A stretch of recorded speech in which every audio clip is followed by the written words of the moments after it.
Life is fair. And yes, you heard me correctly. Life is fair because it is rather unfair to everyone else. I have I have really gotten on the wrong page of a lot of people from having to say this statement. But this is not just a statement that I say, it is a conviction that I carry about. I think it is rather sanguinary of the poor person to think that they have the results that they have in their life because of luck, because of fate, because of misfortune, because of an unpleasant experience, just because of something external, something outside of themselves. Why on the other hand, saying things like the rich also cry, money doesn't buy happiness, money cannot buy life, and all of that. 100% I agree to money not being a basis, not being the foundational basis for happiness, but for sure money amplifies happiness.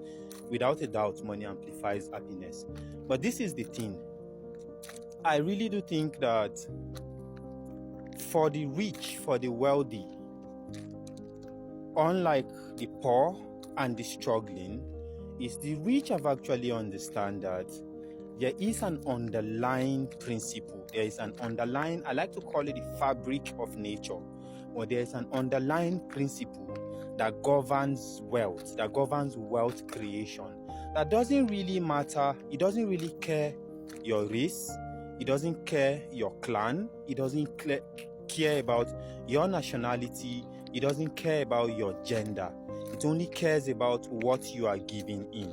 That is the one thing that the rich actually understand. I think I have seen in an interview where Donald Trump was asked, what does he think is the secret to success? And he simply just said, it is genetics, it is vibrational.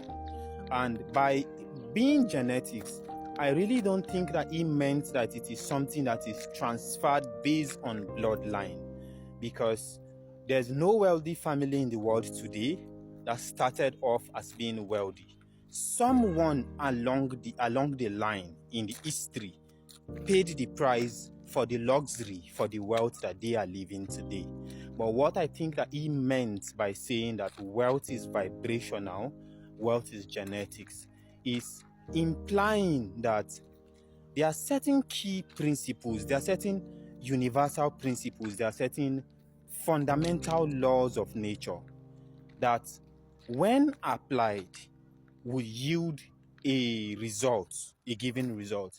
And for the rich, this is where it becomes vibrational.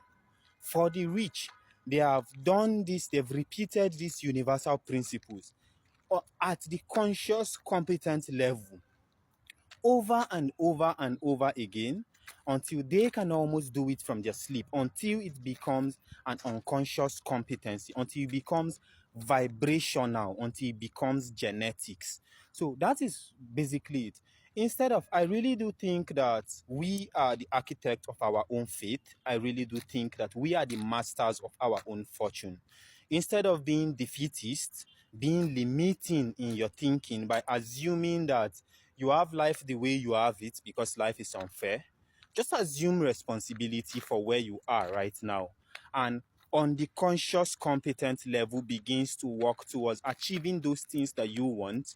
Do them 1,000 times, 1,000,000 times, 1,000,001 time, 10,000,000 times, until they become genetics, they become vibrational for you. So guys, that's basically it. I remain Monaco Daniel, the mastermind trader from the world's most populous Black nation. Catch you in the next video.